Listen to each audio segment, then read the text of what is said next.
మహాబలుడైన మారుతి సూర్యునికి, మహేంద్రునికి, వాయువుకి, బ్రహ్మకు, ఇతర దేవతలకు నమస్కరించాడు. తన శరీరాన్ని పెంచాడు, ఒళ్ళు విరిచాడు. ప్రళయకాలం మేఘ గర్జనలా మహానాదం చేశాడు. చేతులను నడుము మీద ఉంచాడు. పాదాలను దట్టించాడు. చెవులను రెక్కించాడు. తోకను విదిల్చాడు. అంగదాది మహావీరులతో వాయువేగంతో సాగిపోయే రామబాణంలాగా లంకకు వెళతాను. అక్కడ సీతామాతను చూడలేకుంటే అదే వేగంతో స్వర్గానికి వెళ్తాను. అక్కడ కూడా సీతామాత దర్శనం కాకుంటే రావణుని బంధించి తీసుకువస్తా. ఏది ఏమైనా కార్యసఫలతతో తిరిగి వస్తానని పలికాడు. ఒక్క ఉదుటున అంతరిక్షంలోకి ఎగిరాడు. శ్రీరామ కార్యమునకు వెళ్తున్న హనుమంతునికి సూర్యుడు తాపాన్ని కలిగించలేదు. వాయువు చల్లగా ప్రసరించాడు. దేవతలు, గంధర్వులు, మహర్షులు కీర్తించారు. సముద్రముపై సాగిపోతున్న హనుమంతుణ్ణి చూసి సాగరుడు సహాయపడదల్చాడు.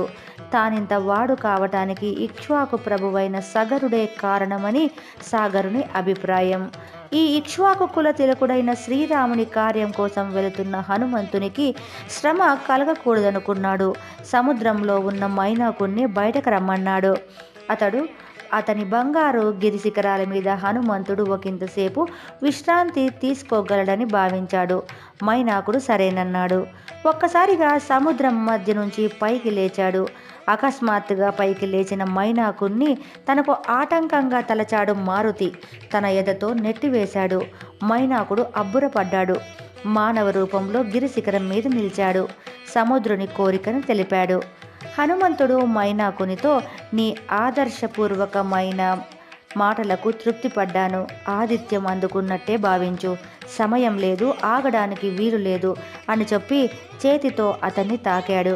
ఆతిథ్యం గ్రహించినట్లుగా తెలిపి ముందుకు సాగాడు. హనుమంతుణ్ణి పరీక్షించడానికి వచ్చిన సురస అనే నాగమాత అతని సూక్ష్మ బుద్ధిని, సమయస్ఫూర్తిని చూసి ఆనందించి ఆశీర్వదించింది. సింహిక అనే రాక్షసి హనుమంతుణ్ణి మింగాలని చూసింది. కానీ హనుమంతుడే తన వాడి అయిన గోళ్లతో సింహికను చీల్చేశాడు. త్రికూట పర్వతం మీదున్న లంకను చేరాడు హనుమంతుడు. 100 యోజనాలు ప్రయాణించిన అనువైన అలసిపోలేదు. శత్రుదుర్భేద్యమైన లంకను చూశాడు. అందులో ప్రవేశించడానికి రాత్రి సమయమే అనుకూలమనుకున్నాడు. అంతవరకు వేచి ఉన్నాడు. రాత్రి కాగానే పిల్లి ప్రమాణంలోకి తన శరీరాన్ని కుదించుకొని లంకలోకి ప్రవేశించాడు. ఇంతలో లంకాది దేవత అంటే లంకిని అతన్ని చూసింది. నీవెవరు, ఎందుకొచ్చావు అని నిలదీసింది.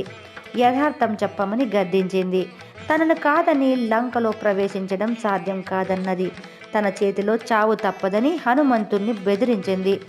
హనుమంతుడు, లంకా నగరం అందంగా ఉంటుందని విన్నాను. ఒకసారి చూసిపోవాలని వచ్చాను. చూశాక వచ్చిన దారినే వెళ్తానని చెప్పాడు. లంకిని భయంకరంగా అరుస్తూ తన అరచేతితో హనుమంతుణ్ణి బలంగా కొట్టింది. హనుమంతుడు మహానాదం చేస్తూ ఎడమ చేతితో లంకినిపై ఒక్క దెబ్బ వేశాడు. స్త్రీ అని గట్టిగా కొట్టలేదు. కానీ ఆ మాత్రం దెబ్బకే కూలిపడిపోయింది లంకిని.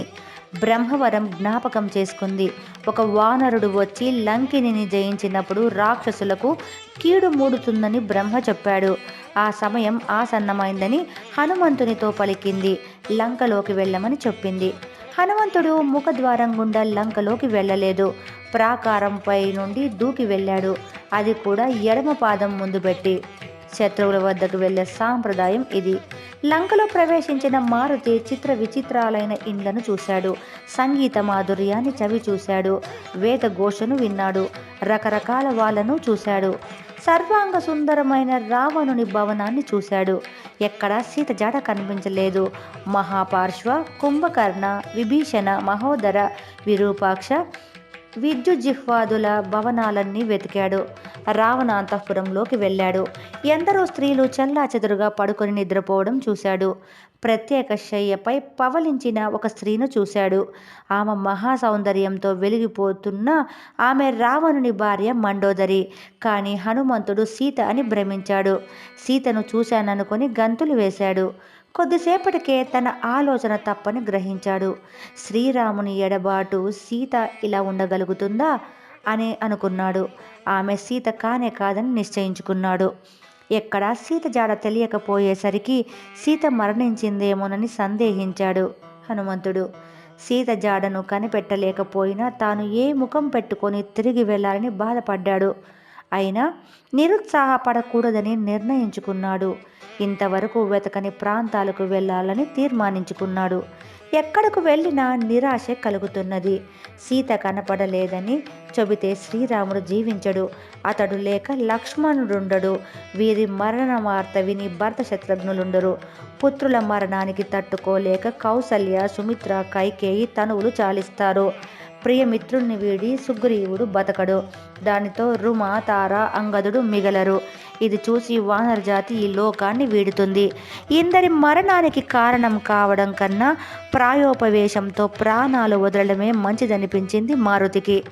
కానీ తర్కించి చూస్తే ఆత్మహత్య కన్నా బతికుండటమే ఎన్నో విధాల ఉత్తమమనిపించింది. చచ్చి సాధించేదేమిటి? బతికితే సుఖాలను, శుభాలను పొందవచ్చు. బతికి ఉన్న వాళ్ళు ఎన్నడైనా కలుసుకోవచ్చు. అందుకే ప్రాణాలను నిలుపుకోవాలని నిశ్చయించుకున్నాడు. అప్పటి వరకు వెతకని అశోకవనంలోకి వెళ్ళాలనుకున్నాడు హనుమంతుడు. సీతారామ లక్ష్మణులకు, రుద్ర, ఇంద్ర, యమ, వాయుదేవులకు, సూర్యచంద్ర మరుద్గణాలకు నమస్కరించాడు. అశోకవనంలోకి అడుగుపెట్టాడు. ఇంద్రుని నందనవనంలాగా ఉంది అశోకవనం. అణువణువున వెతికాడు హనుమంతుడు. ఎత్తైన శింషుప వృక్షాన్ని ఎక్కాడు. దాని కింద మలిన వస్త్రాలను కట్టుకొని ఉన్న ఒక స్త్రీని చూశాడు. ఆమె చుట్టూ రాక్షస స్త్రీలున్నారు. ఆమె కృషించి ఉంది, దీనావస్థలో ఉంది. ఆమె సీతే అనిపించింది హనుమంతునికి. ఆమె ధరించిన ఆభరణాలను చూశాడు. రాముడు చెప్పిన వాటితో సరిపోలాయి. ఋష్యముఖ పర్వతం మీద పడిన ఆభరణాలు ఆమె శరీరంపై కనిపించడం లేదు. వీటన్నింటినీ దృష్టిలో పెట్టుకొని ఆమె సీత అని ధృవపరుచుకున్నాడు. ఆ వృక్షంపైనే ఉండిపోయాడు. సీతాదేవిని చూడగానే హనుమంతుని కన్నుల నుండి ఆనందాశ్రువులు జారాయి. శ్రీరాముని స్మరించుకొని నమస్కరించాడు. వేకువజామయ్యింది. వేదఘోషలు వినపడుతున్నాయి. నిద్రలేచిన రావణుడు అశోకవనం వైపు అడుగులు వేస్తున్నాడు. సుగంధ తైలాలతో తడిపి ఉన్న కాగడాలను ధరించిన స్త్రీలు ముందు నడుస్తున్నారు. రావణుని తేజస్సు చూసి ఆశ్చర్యచకితుడయ్యాడు హనుమంతుడు. సీత దగ్గరికి వచ్చి రావణుడు నయాన భయాన సీత మనసు మార్చే ప్రయత్నం చేశాడు. కానీ ఎలాంటి ప్రలోభాలకు తాను లొంగనని సీత తేల్చి చెప్పింది. శ్రీరాముని నుంచి తప్పించుకోవడం సాధ్యం కాదని హెచ్చరించింది. రావణునిలో ఆవేశం పెల్లుబికింది. 2 నెలల గడువు విధించాడు. ఎలాగైనా సీతను తన దారికి తెమ్మని రాక్షస స్త్రీలను ఆదేశించి తన భవనానికి చేరుకున్నాడు. రాక్షస స్త్రీలు ఎన్నో రకాలుగా సీతకు నచ్చచెప్పే ప్రయత్నం చేశారు. ఆమె నిరాకరించింది. చివరకు సీతను చంపుతామని భయపెట్టారు. ఈ దుస్థితికి సీత ఎంతో విలపించింది. శ్రీరామునికి దూరమై బతకడం కన్నా శరీరాన్ని విడవడమే మేలన్నది. ఈ మాటలను విని కొందరు రాక్షస స్త్రీలు రావణుడికి ఈ విషయం చెప్పడానికి వెళ్ళారు. ఇంకొందరు తక్షణమే సీతను బంధించగలమన్నారు. అంతవరకు నిద్రించిన త్రిజట అప్పుడే మేల్కొంది. త్రిజట విభీషణుని కూతురు. రాక్షస స్త్రీలను అదిలించింది. తనకు వచ్చిన కలను చెప్పింది. 1000 హంసలతో కూడిన పల్లకి మీద లక్ష్మణుడితో శ్రీరాముడు కూర్చున్నట్లు చూశాను. సముద్రం మధ్య ఒక తెల్లని పర్వతం మీద సీత కూర్చోవడం చూశాను.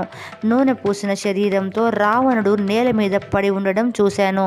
ఒక నల్లని స్త్రీ శరీరం అంతా బురద పూసుకొని ఎర్రని వస్త్రములు కట్టి రావణుని మెడకు తాడు కట్టి దక్షిణం వైపుగా ఈడ్చుకు వెళ్ళడం చూశాను.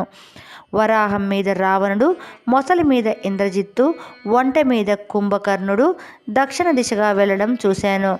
లంక చిన్నాభిన్నం కావడం చూశాను అన్నది. స్వప్నంలో విమాన దర్శనం కావడాన్ని బట్టి సీత కోరిక సిద్ధిస్తుందని, రావణునికి వినాశం తప్పదని, శ్రీరామునికి జయం కలుగుతుందని చెప్పింది. ప్రాణత్యాగానికి సిద్ధపడ్డ సీతకు శుభశకునాలు తోచాయి. చెట్టు పైన ఉన్న హనుమంతుడు సీతాదేవిని ఎలా కాపాడుకోవాలో అని మదనపడ్డాడు. రామకథాగానమే సరైన మార్గమని ఎంచుకున్నాడు. సీతాదేవికి వినపడేటట్లు రామకథను వర్ణించాడు. సీతాదేవి అన్ని వైపులా చూసింది. చెట్టు మీదున్న హనుమంతుణ్ణి చూసి ఆశ్చర్యానికి లోనైంది. హనుమంతుడు చెట్టు దిగి నమస్కరించాడు. అమ్మా, నీవెవరు? ఒకవేళ సీతాదేవి అయితే శుభమగుగాక, దయతో విషయాలు చెప్పమని ప్రార్థించాడు. తనను సీత అంటారని తెలిపిందా సాధ్వి. తన వృత్తాంతమంతా వివరించింది. హనుమంతుడు తాను శ్రీరామదూతనని చెప్పుకున్నాడు. దగ్గరగా వస్తున్న మారుతిని చూసి రావణునిగా అనుమానించింది సీత. నిజంగా రామదూతవే అయితే రాముణ్ణి గురించి వినిపించమంది. సీత కోరిక పైన హనుమంతుడు శ్రీరాముని రూపగుణాలను వివరించాడు. శ్రీరాముని ముద్రికను సమర్పించాడు. దాన్ని చూసి పరమానంద భరితురాలైంది సీత. తన దైన్యాన్ని వివరించి శ్రీరాముణ్ణి త్వరగా లంకకు తీసుకువచ్చి రాక్షసుల చెర నుండి తనను విడిపించమని మారుతితో చెప్పింది. అంతదాకా ఎందుకు, తన వీపు మీద కూర్చుంటే తక్షణమే శ్రీరాముని సన్నిధికి చేరుస్తానన్నాడు హనుమంతుడు. ఇంత చిన్నవాడివి ఎలా తీసుకెళ్ళగలవని ప్రశ్నించింది సీత. హనుమంతుడు తన విశ్వరూపాన్ని ప్రదర్శించాడు. సంతోషించింది సీత. అయినా హనుమతో వెళ్ళడానికి నిరాకరించింది. పరపురుషుని తాకనన్నది. శ్రీరాముడు రావణుణ్ణి సంహరించి తనను తీసుకుపోవడమే ఆయన స్థాయికి తగినదన్నది. అమ్మ, నా వెంట రావడం నీకు అంగీకార యోగ్యం కాకుంటే శ్రీరాముడు గుర్తించగల ఏదైనా ఆనవాలు ఇమ్మని అడిగాడు హనుమంతుడు. తమ అనుబంధానికి గుర్తుగా కాకాసురుని కథ చెప్పింది. కొంగుముడి విప్పి అందులోని దివ్య చూడమణిని హనుమంతునికిచ్చింది. సీతాదేవి దర్శనంతో ప్రధాన కార్యం ముగిసింది హనుమంతునికి. రావణుడు అతని సైన్యపు శక్తి సామర్థ్యాలను కూడా తెలుసుకోవాలనిపించింది. అందుకు అశోకవనాన్ని ధ్వంసం చేయడమే మార్గంగా భావించాడు. అనుకున్నంత చేశాడు ఆ కపివీరుడు. రాక్షస స్త్రీలు పరుగున వెళ్ళి లంకేశునికి విషయం చెప్పారు.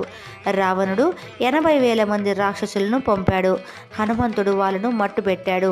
తనపైకి వచ్చిన జంబుమాలిని మంత్రిపుత్రులేడుగురిని, రావణుని సేనాపతుల 5గురిని హనుమంతుడు చంపివేశాడు. అక్షయ కుమారుణ్ణి కూడా అంతమొందించాడు.